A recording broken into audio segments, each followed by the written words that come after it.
Hello, EKN Nation. Welcome to another edition of the EKN OutLap, our preview podcast, all part of the EKN Trackside Live Tour presented by Cooper Tires. It's episode number 16, the date February the 9th, 2021. And again, our preview podcast where we will dive into the drivers, the teams that are happening at an event that we'll be heading to in the coming weekend. This one we're talking about, of course, will be the final two rounds of the 2021 SuperKarts USA Winter Series. That'll be our show for today. My name is Rob Howden, joined as always by David Cole. Let's jump into it by telling you about our presenting sponsor of this edition of the OutLap, Franklin Motorsports. Franklin Motorsports is a leader in the karting industry with over 50 years of combined karting experience, and they can provide you with everything you need to go racing. With a large online product selection, select track support events, and a wide variety of shop services, Franklin Motorsports is your complete karting source. They specialize in IAME engines, tilt seats, and of course, their championship-winning Merlin chassis. They've been supplying racers with start-to-finish support at race events for years, from providing a helping hand on a weekday test outing or at a club event to full arrive and drive packages at the highest level of karting competition. For all things karting, visit franklinkart.com. All right, David. I know it's cold in Grand Rapids, Michigan right now, as we detailed in a couple of the podcasts we've done most recently, due to the COVID-19 guidelines, me coming home late from the Challenge of the Americas event. I'm not going to be able to go down to Homestead this weekend because I can't get my COVID test done in time to be able to fly down there to get another negative test. I've already had 3 negative tests. So, dude, the Sunshine State warmth and the Waffle House in Homestead awaits you this weekend. I don't know which I'm looking forward to. The warmth of 85, 84 degree weather compared to the, 13 degrees here right now. Wow. Feels like probably -1, probably outside. Or Waffle House, because it has been a few months since I've had the Waffle House. Got the In-N-Out burger last month. So yeah, I think it's more the weather. Right now. Well, listen, we laughed about the fact that we had some cooler mornings at the challenge race in Phoenix, but you were still going full shorts. You were that, the Canadian / Northern US guy that goes south, and it doesn't matter what the weather is, as long as it's above 45 degrees, you're wearing shorts. It's a Michigan thing. Yeah, it's a Michigan thing. It's a Canadian thing too. Trust me, we all do the same thing. But man, like you said, David, and we'll get into it even more, but man, weather absolutely perfect for this coming weekend, right? Yeah, obviously with it being in Florida, you're always going to have a chance of possible some chance. Precipitation. But yeah, I mean, the weather forecast says 80s all across the board for the weekend. Not much not much worse than that. So rain, I think Sunday is right now is the only day, but again, it could pop up and go away like we always see. It. But yeah, it's going to be a good weekend. I mean, it's probably going to be about the same of what you had at the opening rounds in January. So it's going to be a great. You're going to be 15 degrees more. We were high 60s the entire weekend. We never had 80s. So you're in good shape. So bring the suntan. Okay. Bring the suntan lotion for sure. This race being held February 12th, 13th, 14th. Of course, we're recording this on February the 9th on the Tuesday. So this coming weekend will be the final two rounds 3 and round 4 of a 4-round championship program. The track, of course, AMR Homestead Miami Motorplex, presented by MG Tires in Homestead, Florida. 4th season for the championship, but the thing got rolling back in 2018. It's had some great numbers as well. When I was down there in January, we ran in the clockwise direction around that 7/10 of a mile, 11-turn racetrack. David, they will reverse that and go counterclockwise. And this is cool because I've run the counterclockwise. I don't think I've ever run the clockwise direction. When I ran, it was counterclockwise, I believe. And I love the layout in both directions. I would love to try it in the other one. But yeah, counterclockwise this way around. Couple big runs down to the hairpins. This is going to be you're going to enjoy this weekend because I think the racing's going to be unbelievably close. Well, I think it's only been in recent years that they've actually run in the clockwise direction. I think it's always been like that counterclockwise direction. They never ventured away from it until recent years, especially with having like the SKUSA winter program going there back-to-back months. So So yeah, to date yourself, yes, it's probably you probably have never been there on it with that. Well, I can date myself. Dude, I ran it back in like 2002. So yeah, it was a while back. Yeah. Yeah, exactly. Yeah, this layout tends to be a little bit busier in the first half of the lap compared to last month when it was busy leading to the checker flag. So this is kind of going to be more of a setup maneuver, a long couple. You got the double rights, then two double, 3 lefts, and then the final left-hand corner, all 90-degree corners. So a lot of kind of measuring up somebody with a long draft because you have that long back straightaway leading to the final corner. So we're probably going to see a lot of close finishes, very similar to what you did last month, but I think a little bit closer this time. It's kind of like that Newcastle feel to it. Very, very good comparison. And that's really the key to the racing. It's such a different lap in terms of which way you go, right? In going in the clockwise direction, back in January, you had the double hairpins, then the run down into the left-hander, then the double rights that come back out on the front straightaway. So it's a more technical part of the racetrack where guys can make mistakes. This one, like you said, David, very much a Newcastle feel where you come out of the inner loop. You've got essentially 1, 2, 3 left-handers, 90-degree left-handers. Then the big run down the straightaway. You're going to see block moves. You're going to see big over-unders. And it's just enough of a run up to the checkered flag that it could be really interesting. So, yeah, this is going to be a good one. Championships, of course, on the line. Final 2 rounds. 1 drop, David. So the drivers will take their best 3 of 4 races, correct? Yeah, that's going to be the interesting part. Obviously, some drivers did well both rounds. In January, going to hope to back that up with both rounds this weekend. Others trying to make up for maybe a bad day that they had in January and try and come back with 2 strong rounds this weekend.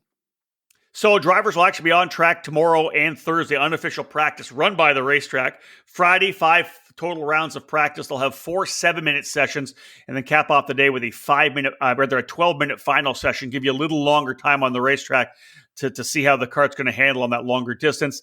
2 full rounds of racing on Saturday and Sunday, as usual. Warm-up qualifying, 11 and 12 lap pre-finals, 20 and 22 lap finals. Of course, the lesser laps for the cadet categories, mini and micro. Same thing on Sunday. So again, Superkarts USA getting their winter series wrapped up this coming weekend. And this edition of the OutLap, episode number 16, we'll start diving into the categories pretty soon. But after this break, we'll have a look at the numbers, fill you in on what the grids look like for all the categories. In karting, it's important to be supported by the right people. With over 40 years of experience in the sport, Trinity Karting Group has everything you need to make your program successful. We do it all, and we do it right. Trackside support and arrive and drive programs are available in 2021 for the USPKS and the Superkarts USA Pro Tour and Super Nationals with full product sales and service and professional coaching from our experienced staff. Trinity Karting Group is a full-service operation based at the Motorsports Country Club of Cincinnati, which gives us access to our custom-designed driver training facility. This allows us to offer private, one-on-one coaching to take you to the next level. Trinity Karting Group is also your Midwest home for Tony Kart and IAME, and we're your source for MG and Avinco tires in the region. Tony Kart quality cannot be beat, so call us today to put you in a new chassis for your next event. From arrive and drive and coaching programs to the parts you need, let Trinity Karting Group provide you with customer service and a racing experience second to none. Trinity Karting Group has a long history in the sport, a winning pedigree, and we're dedicated to driver development. We take pride in our professional approach and our positive attitude. Let us build a custom race program for you. Give us a call at 513-421-4463 or check us out online at trinitykartinggroup.com.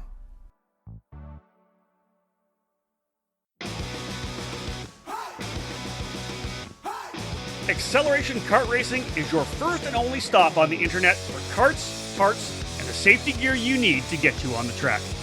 Visit shopakr.com for a great selection of karting equipment on a user-friendly website. Acceleration Kart Racing has aligned itself with many of the top manufacturers and distributors of the sport to ensure all the latest equipment is available to you, the racer. With over 20 years in business and customer support available 6 days a week, you can be confident about getting the right parts at the right price when you need them. Be sure to visit shopakr.com today or stop by their headquarters in Las Vegas. Make sure to follow Acceleration Kart Racing on Facebook, Twitter, and Instagram for the latest specials and new arrivals.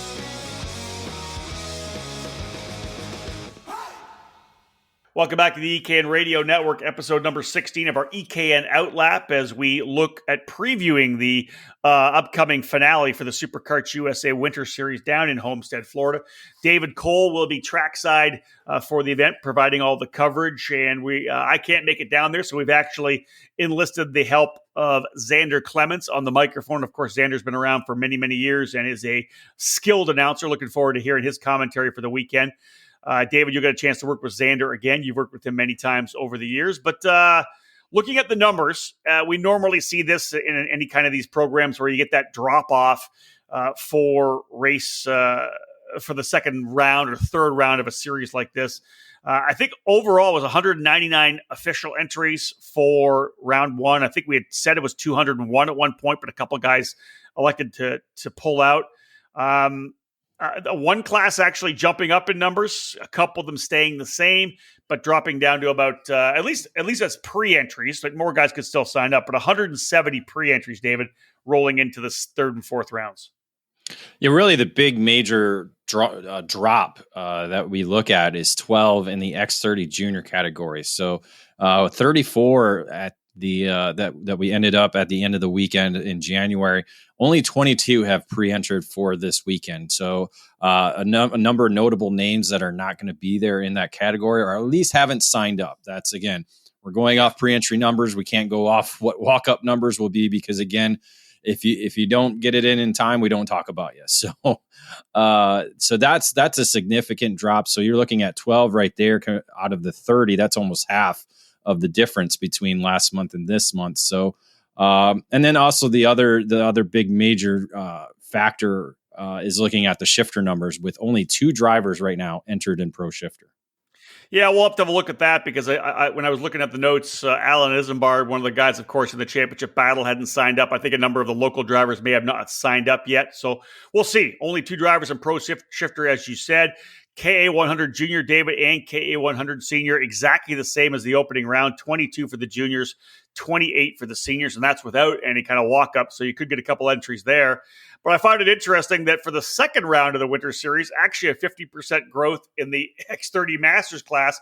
We only had 8 Masters back in January. There's 12 signed up this weekend.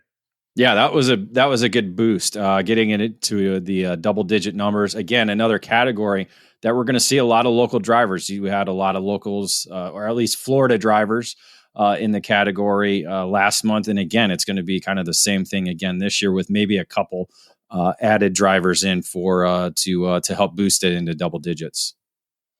All right, folks, there you go. 170 pre-entries, and we expect to see some more guys come in here before it's all said and done. Another quick break in the action, and we'll come back here and start talking about the preview of particular categories. We'll hit X30 Senior, KA100 Senior, and Pro Shifter after this.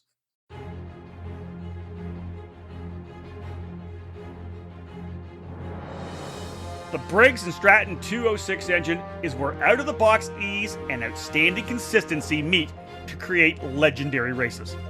Briggs & Stratton's history in motorsports dates back to when the first engines came off the assembly line in the early 1900s. Their focus on the grassroots level continues to help build generations of racers. Since 2008, the Briggs & Stratton 206 has gained a following that has the engine powering the largest fields in North American karting today. From the club level and track programs to traveling regional series and national events, Briggs & Stratton competition provides the most exciting racing in the sport. Engineered and hand-built exclusively for racing, every Briggs & Stratton 206 engine is power tested and serialized before it goes in the box. Karters can take that engine straight from the box to their kart and be on the podium at the end of race day. Be sure to follow Briggs & Stratton Racing on Facebook and through @RaceBriggs on Instagram. To learn more about the 206 engine or to find a North American dealer near you, head to BriggsRacing.com. Briggs & Stratton Racing, what powers you?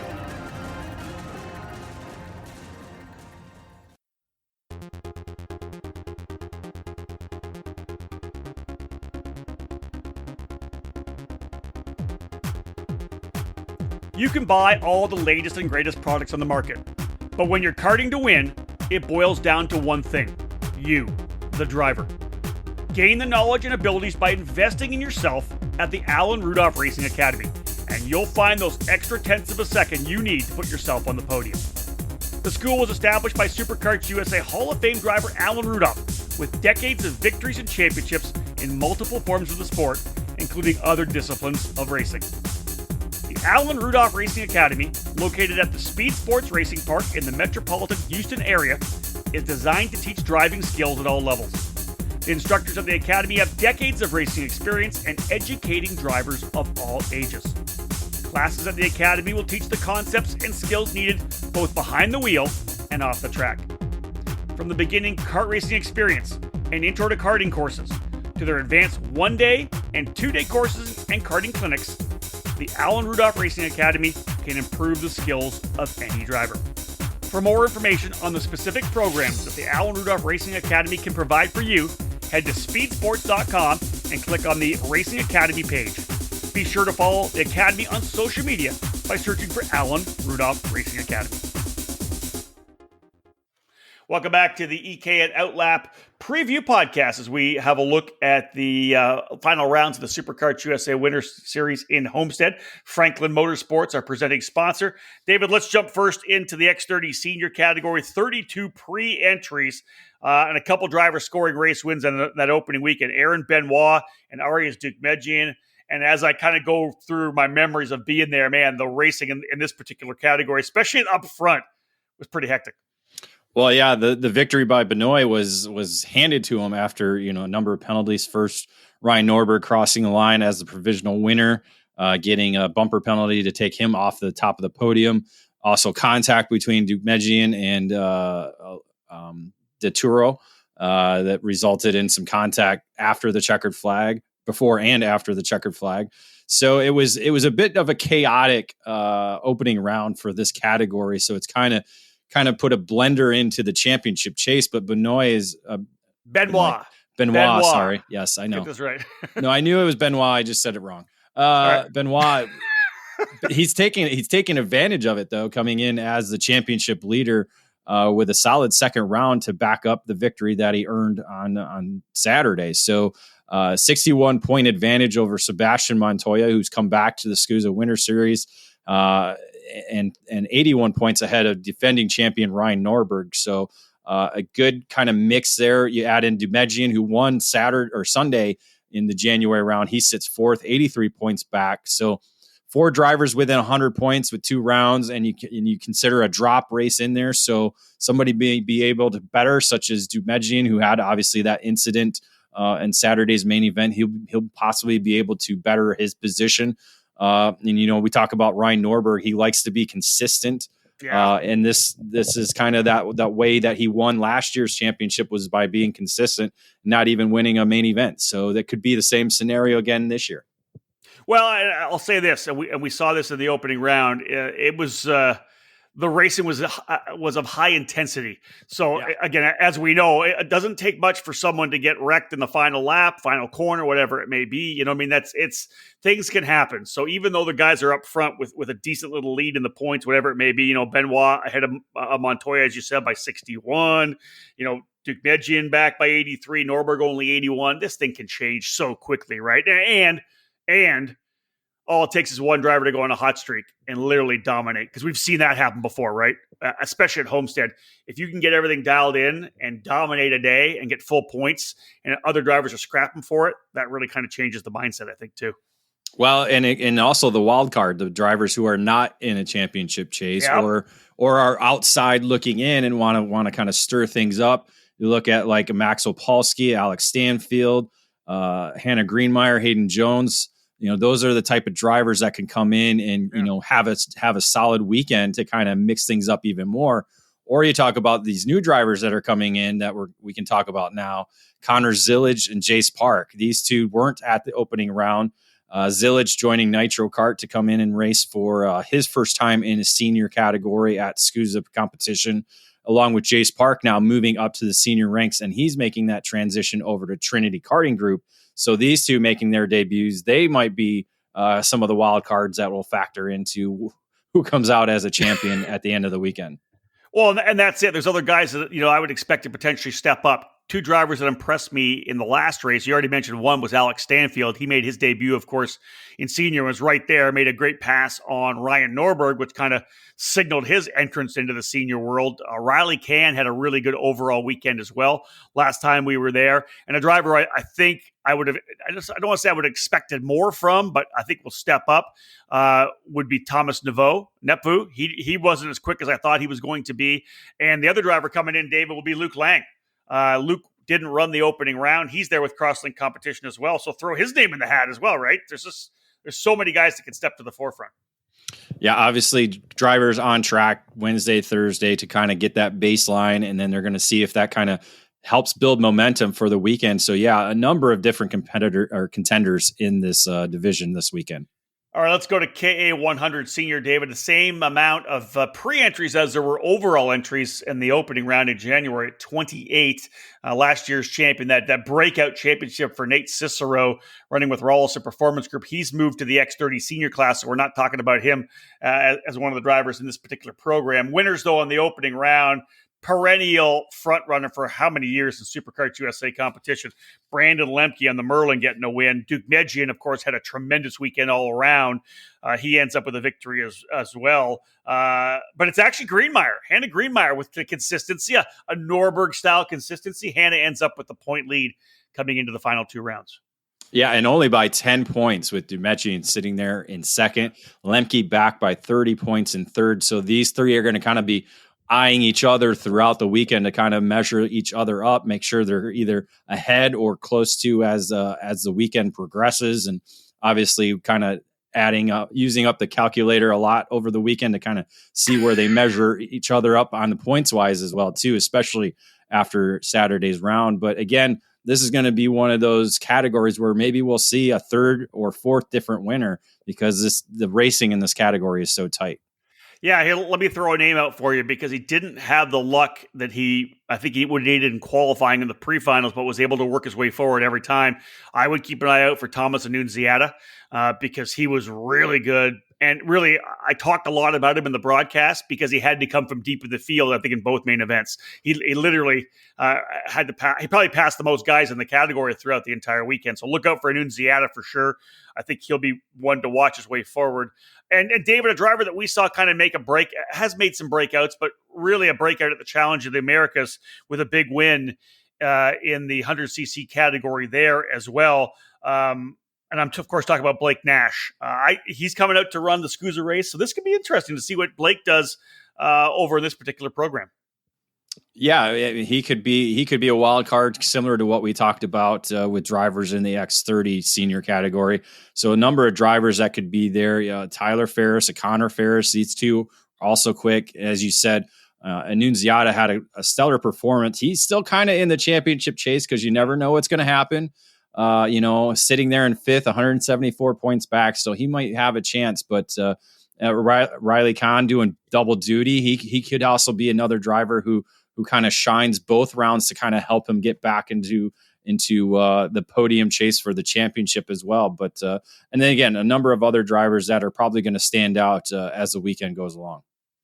Yeah, I think that, this racing was just so good back in January. You're really going to enjoy this trip down to Homestead because these guys went at it. And with the long straightaways, David, and the drafting, the lead group at one point, I think, was like 14 or 15 carts. Like it literally stayed that way until they slowly started to pull away and drop the guys off the tail. This is going to be a tremendous battle. And with the championship on the line, it just changes everybody's mindset as well. All right, Dave, let's jump into the pro shifter class because this is obviously going to be a talking point. Wild that only 2 drivers have entered thus far. We did have a number of drivers, I think 8 in the opening round. Thus far, the only 2 drivers who have entered are Brent Cruz and Devin Smith Harden. We don't see David Greco, Baylor Griffin, Alam Isambard. There were other drivers that were part of the program, but just 2 thus far entered in Pro Shifter. Yeah, it's not a good state for shifter categories in the Superkarts USA program. But we've always seen low numbers at the winter program. That's just something that we quite can't get over that hurdle. And then it kind of bounces back once we get to the winter nationals. So yeah, you're right. That it just could be the way that the winter program is. Maybe, shifter kart. I've talked about this before. Shifter kart drivers may not want to be busy during the winter months. They kind of want to be prepping and getting ready, or they're doing something else, or, other programs as well too. So, maybe it's time to drop it from the category. I mean, when you get kind of numbers at this level, it's kind of like, that's a lot of time we can save in the day's schedule. So people aren't at the racetrack, all day long, and kind of help slim the program a little bit. I just don't see it happening. I hear where you're coming from. Obviously, SKUSA coming up with a recent tech announcement allowing the different carburetor, which may change some things around for some drivers as well. Superkarts USA was founded as a shifter kart organization. And as we know, if you look back to even when Tom Kutcher purchased it, Tom raced in the Superkarts USA Pro Moto Tour. He's a shifter kart guy. So I just can't see him stepping back and saying, hey, we're going to drop the shifter class. I think I'm not saying overall. Hold on. You just blew my eardrums out there for a second. Let me turn you down. Jesus. Well, I just can't see them dropping it, Dave. If they drop it off the winter series, it's the death knell for the class. You just can't. You got to keep it open and keep evolving and do what you can to evolve it so that customers want to. Then they need to come up with a new format. They need to come up with something. Something that's they got to talk to the teams and figure out what needs to be done in order to bring people in. But again, that's another topic for another podcast. Maybe the one we'll do on tomorrow. With This Week in Karting, we'll talk a little bit more about it. But yeah, just two drivers. But you talked about the tech item. I think Devin Smith Harden's going to be one of those drivers that has the new carburetor on their IME 175. So we'll kind of keep an eye on that as the weekend goes along. Good man. All right, we'll talk more about it. Again, last year's champion Billy Musgrave and Pro 2 champion Chente Salas not coming over to be part of the program. Brent Cruz won both races over Alan Isambard in the opening round. So hopefully we'll see some more guys enter at the racetrack. Another quick break in the action. On the other side of this, we will preview X30 Junior, KA100 Junior, X30 Master, and Master Shifter. Stay with us. More to come here. The OutLap on the EKN Radio Network.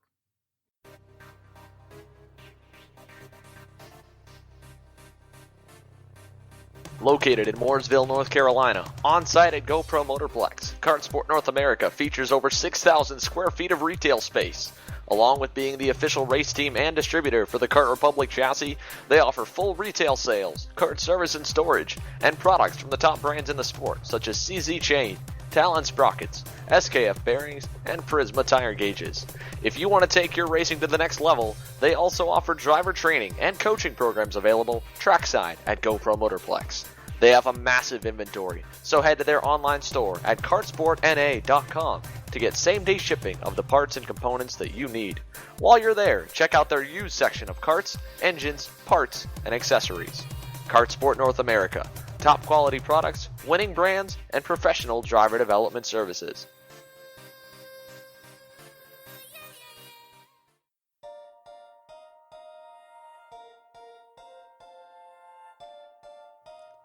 The 2021 season of Superkarts USA competition is underway.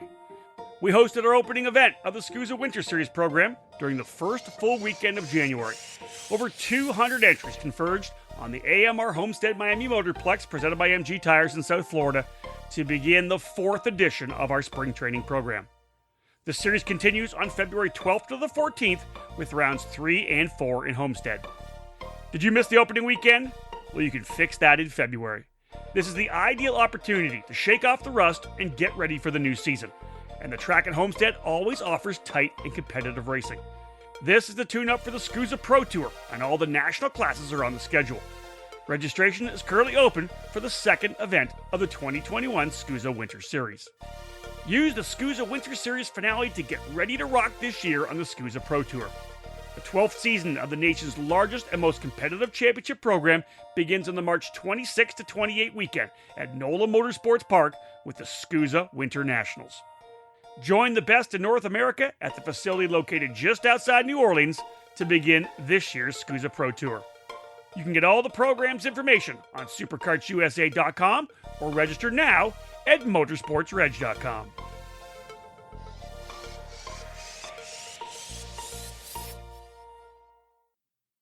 Welcome back to our preview podcast for this coming weekend SuperKarts USA Winter Series finale, rounds 3 and 4 from AMR Homestead Miami Motorplex, presented by MG Tires. David Cole heading down to manage our EKN Trackside live coverage from the Cooper Tire Broadcast Center.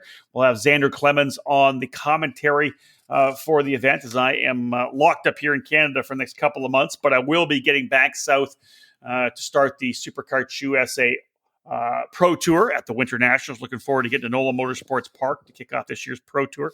David, let's jump back into it. Of course, this outlap brought to you by Franklin Motorsports. X30 Junior, we had mentioned in the opening segment of the podcast that this was the big drop, as we have 22 pre-entries. Of course, last year's champ, Andrea Kimi Antonelli, not coming over to the U.S. for this Winter Series program. The winners in the opening round, though, Kai Sorensen and Jeremy Fletcher, a couple of very talented young drivers.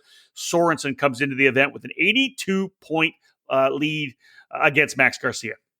Yeah, if I recall, this was very similar to kind of the X30 senior category, where it was kind of a lot of jostling up at the front of the field. Not so much the contact or unsportsmanlike conduct by certain drivers, right. But a little bit, bumper penalties and this and that kind of playing a role into kind of how the final results played out. But again, two different drivers scoring victories over the weekend, but Sorensen with the overall lead, leaving on that weekend to come in this weekend as the championship leader. So he's got that momentum as a rookie junior driver, which is, it's you got two rookie junior drivers sitting there 1-2 in the championship chase with him and Max Garcia on the Will Power Kart sitting there 1-2. So rookies, and we talked about that a little bit in Outlap last month, that we're going to see either some veteran drivers or some rookie drivers be up front.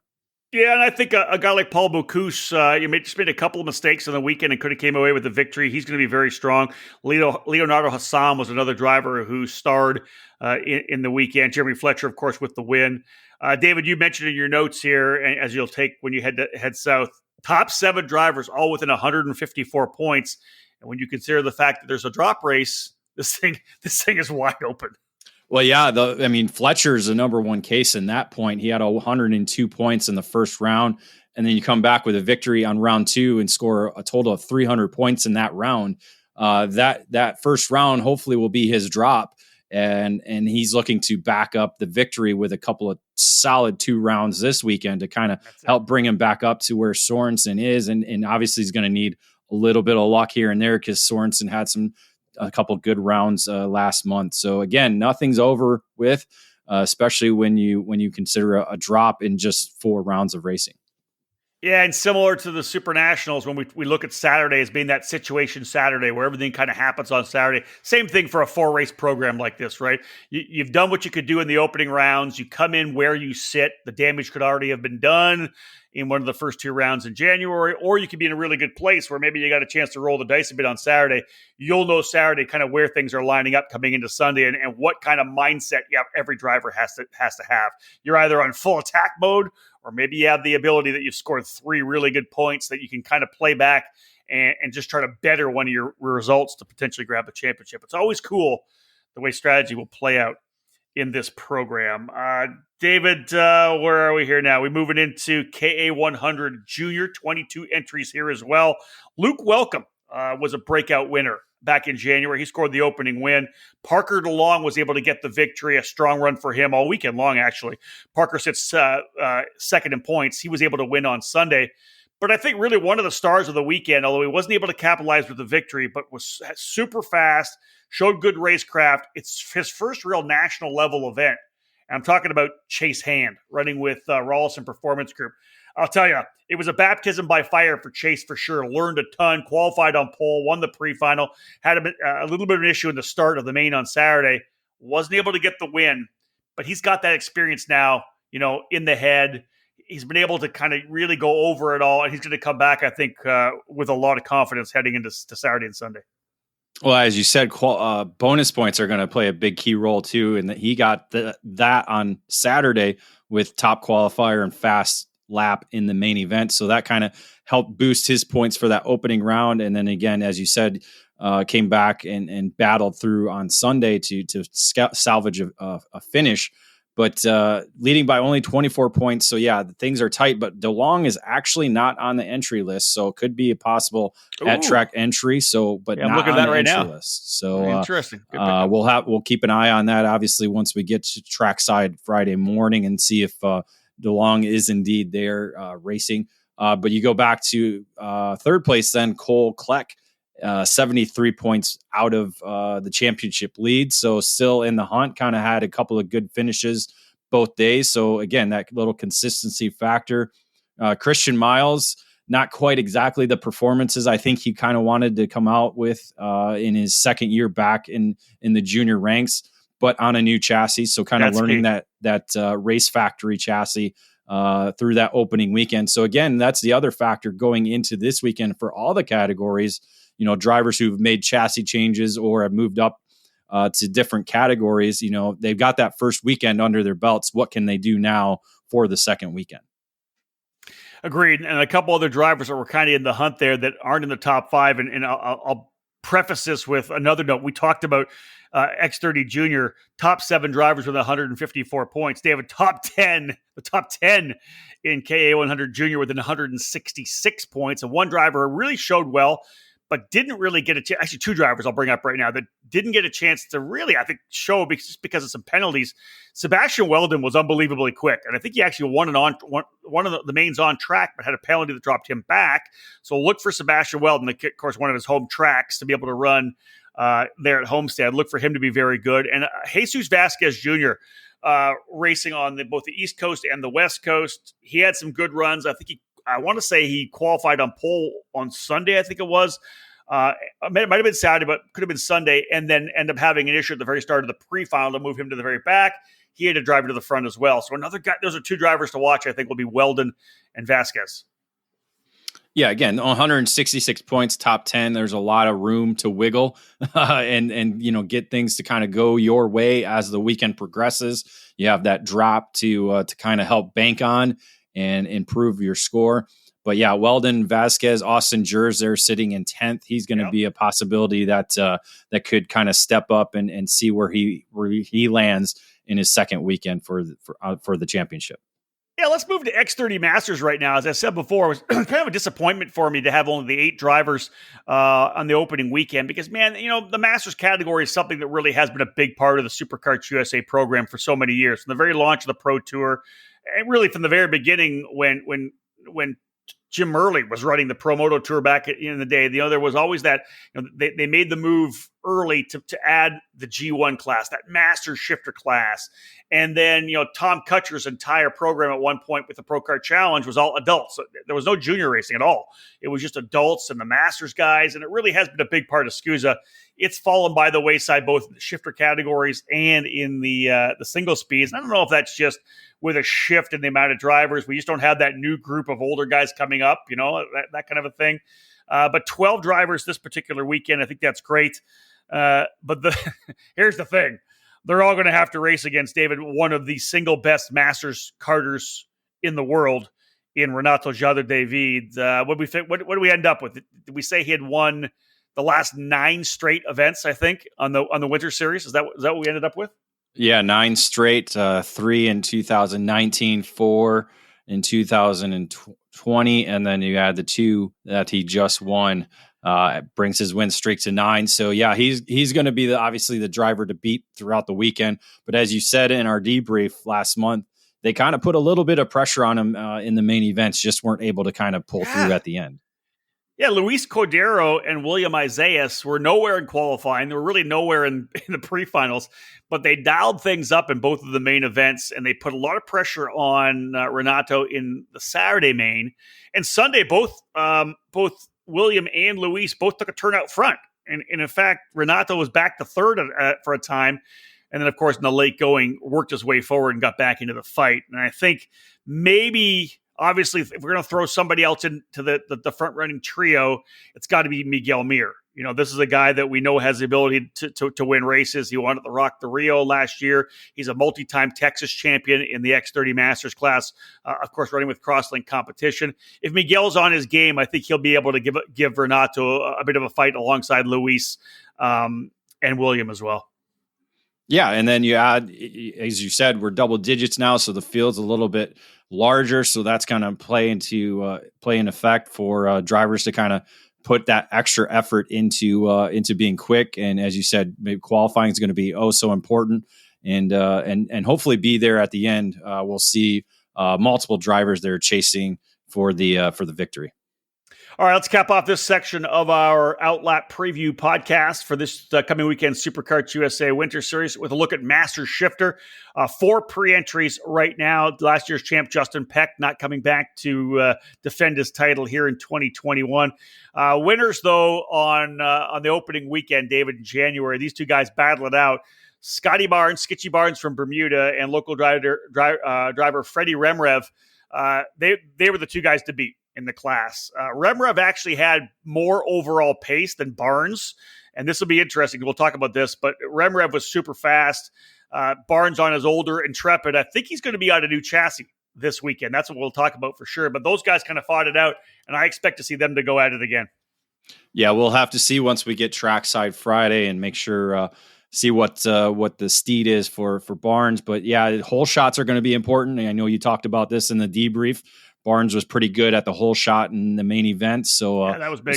We'll see what happens with that. And then you add in a new driver, Nicholas Bedard, joining the mix, making his first start in the category. So we'll see if we'll have 3 drivers fighting for the victory. And then you add in Ken Schilling there, the older driver of the group, hoping to land on the podium both days. Yeah, there was a couple of drivers that Ken was able to battle with last race. Hopefully they'll be late entries. And just to give you an update, David, it's Nicholas Bedard, I believe, from Canada. So not Bedard. Didn't I say that? Bedard. Bedard. You said okay. Bedard. Bedard. Nicholas Bedard for PSL karting on a Barilla. There you go. Again, David, Bedard. all normally you have to do is be able to spell it correctly. I'm the one that has to be able to pronounce it right. Right? There it is. We'll give you that break. All right, folks, last break of the action. When we get back, we'll talk about those 2 cadet categories, Mini Swift and Micro Swift. We'll bring you the preview of those 2 categories to wrap up this edition of the OutLap. I think we all know that in racing, every kid's dream is to progress through to the top levels of motorsports. Take that first step with the Will Power Kart. This new karting chassis was launched in collaboration with IndyCar champion Will Power, Kart Republic, Kart Sport North America, and MPG Motorsports. 2 models are available through Will Power Kart, with the WP12 and WP Mini, which will get you from cadet all the way through the shifter kart categories. In its first season, Will Power Kart secured victories and podiums at the national, regional, and club level, including 2 United States Pro Kart Series championships. The kart is primed and ready to take you to victory lane. Visit willpower.com to learn more about their chassis lineup and follow them on all social media platforms. Will Power Kart, all power.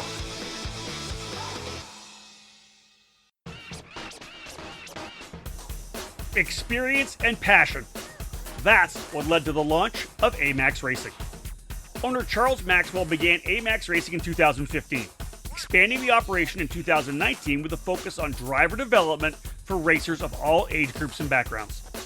From top-level drivers to grassroots racers or families looking for a team that will help them achieve their goals, AMAX Racing can guide you with the absolute best trackside service at affordable prices. No matter the chassis, AMAX Racing welcomes you and has the experience to put you on the top of the podium. You can join the AMAX Racing family in 2021 at the Cup Karts North America, United States Pro Kart Series, and WK Manufacturers Cup Series, along with selected local events at Whiteland Raceway Park and Newcastle Motorsports Park. For more information, contact them at 317-437-5886 or find them on Facebook. AMAX Racing, all of your karting needs under 110. Welcome back to the EKN Radio Network or the EKN Podcast channel, wherever you're downloading the podcast from. iTunes, Google Play, help me Dave, Spotify, Podbean, iHeartRadio. I don't know where else. We're everywhere. That sounds about right. Anywhere else, yeah. Or, as always, ekartingnews.com/podcast. All the podcasts are up there. If you don't have it on your mobile device and want to listen to the podcast, you can go to Podbean or on the website, ekartingnews.com/podcast. All right, David, let's go to Mini Swift. A couple of good groups, 20 in Mini Swift, 28 in Micro. Last year's champ, of course, Max Garcia moving to the junior class. We've already talked about the fact that he really has hit the ground running in junior. The guy that dominated things, in fact, dominated enough at the SKUSA Winter Series and had success at the Rock Cup Florida Winter Tour that he's our January driver of the month, and that is the driver for Parolin USA in pole position motorsports. Mateus Orjuela was really the dominant factor in Mini Swift in January. Yeah, only the qualifying on Saturday was his only blemish on the weekend for at Homestead, where he could have scored a perfect score on the weekend, but just that qualifying session came up, I want to say around like 13,000 short of setting the fast time in that session. But other than that, was pretty good all weekend long and earned maximum points on Sunday to come out as the championship leader, leading by 90 points over Enzo Vitamonti. Oliver Weldon sitting there in third, 160 points back. So he's going to need to do some extra points this weekend and kind of put Orjuela and Vitamonti behind him all weekend long for a chance to battle for the championship. Yeah, to be honest, Vidmontian, Weldon, Garzone, Asher Osteen, they all have to have almost perfect weekends. Anytime you're going to battle a driver who is almost swept the top level points in the opening round, you know you've got to step up and do the same thing, right? You have to match what that driver did in the opening rounds and the second rounds and hope for a little bit of opportunity. Otherwise, this could be a good. And let's be real. Mateus Orjuela, his home track. The Parolin, obviously a tremendous chassis right now. They've had a lot of success. They got the same success in the junior class with Kai Sorensen. Even Alessandro Di Tullio, even before his little momentary lapse in judgment, was unbelievably quick. All right, folks, let's wrap things up here with the Micro Swift category. David, 28 pre-entries. Oliver Weldon, last year's champ, moving up. Keelan Harvick was the guy to beat, man. He made some great moves over in turn number 7. Harvick with a couple of wins. He'll take an 84-point lead into the finale over Max Christia. Yeah, and it'll be double duty for the Harvicks, obviously, with his father, Kevin, going to be at Daytona for Speed Week. So Mama Harvick's going to be a little antsy all weekend long watching. You think? Oh, yeah, without a doubt. So, but yeah, great start to 2021 for Keelan Harvick, getting the double victories. But, again, a large category. So it's great to see the growth in this category, and we'll see who's able to kind of help stop his winning streak. One of them could be Isaac Malcutt, who's coming back from a broken hand at the opening round, so is scheduled to be trackside competing this weekend, hopefully with a cast off of his arm after it was injured in a wreck last month in January. So we'll see what happens in this exciting category. Yeah, Isaac Malcutt was very impressive on that Kart Republic in the opening round and that incident that happened. He actually came back on Sunday with the broken hand and kept racing. So shout out to him. Very impressive. 166 points separating your top 7. Harvick, as we said, the domination of the opening weekend was he was able to get those 2 victories. Max Christie, another one of the Parolin drivers. Augustus Toliolo was very fast as well, running for the Rollison Performance Group. He's only 90 points back. Ethan Tovo, 118th back. And Alessandro Truchot, 131 points back. Folks, we'll wrap up this edition of the OutLap. David, we'll get the last bit from you. ekartingnews.com/live, where you'll be able to see our coverage all weekend long of the event.